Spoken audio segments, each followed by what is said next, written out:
Hello friends, welcome to home food recipes. આજે આપણે ઘરે જ હાંડવા અને ઢોકળાનો લોટ કેવી રીતે બનાવવો એ જોઈશું। અને આજે આપણે એને વગર ઘંટીએ ઘરે જ મિક્સરમાં પીસીને તૈયાર કરીશું। મિક્સરમાં પણ આ લોટ ખૂબ જ સરસ બનીને તૈયાર થશે અને આ ઘરે જ બનાવેલો છે તો એકદમ ફ્રેશ પણ હોય છે। તો જ્યારે પણ તમને મન થાય તો તમે એને પીસીને હાંડવો કે ઢોકળા કંઈ પણ બનાવી શકો છો। આનાથી પહેલાં પણ મેં હાંડવાની રેસીપી બનાવી છે। જો તમારે મારી આ રેસીપી જોવી હોય તો એની લિંક હું નીચે ડિસ્ક્રિપ્શન બોક્સમાં આપી દઈશ।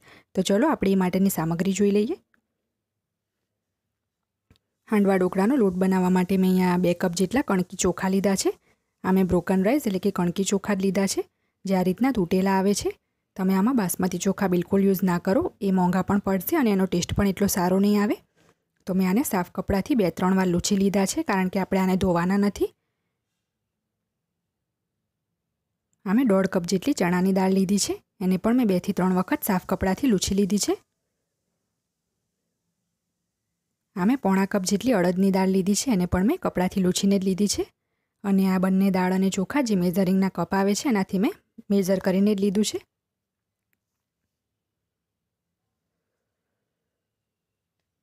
સૌથી પહેલાં આપણે ચોખાને પીસી લઈશું। તો એ માટે એક મિક્સીનો જાર મેં લઈ લીધું છે, એમાં આપણે ચોખા નાખી દઈશું।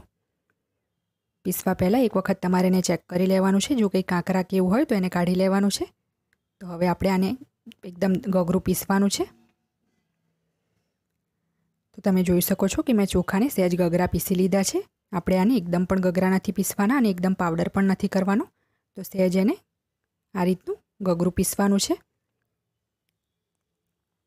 તો હવે આપણે આને એક બાઉલમાં કાઢી લઈએ। તો આ મિક્સરનો જાર હટાવીને એક બાઉલ હું અહીંયા મૂકી દઉં છું। એમાં આપણે આ ગગરો પીસેલો ચોખાનો લોટ નાખી દઈશું।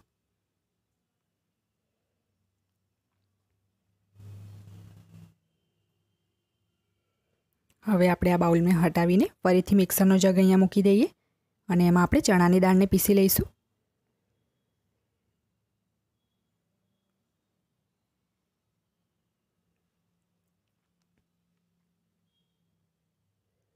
તમે જોઈ શકો છો કે ચણાની દાળને પણ મેં સહેજ ગગરી પીસી લીધી છે।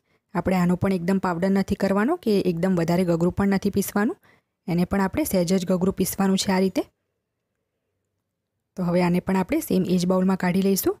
તો આ મિક્સરનો જાર હટાવીને આપણે સેમ એ જ બાઉલ અહીંયા મૂકી દઈએ।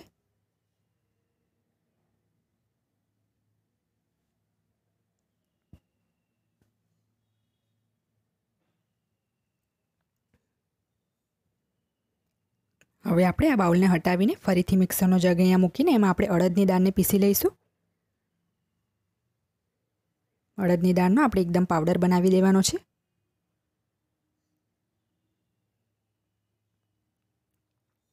તમે જોઈ શકો છો કે મેં અડદની દાળનો પાવડર બનાવી લીધો છે અને આપણે આને દદરી નથી પીસવાની, આનો આપણે ફાઇન પાવડર જ બનાવવાનો છે।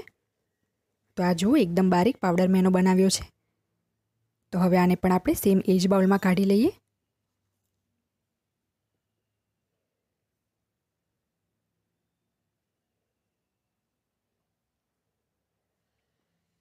હવે આપણે આ બધા જ લોટને સારી રીતે મિક્સ કરી લઈશું।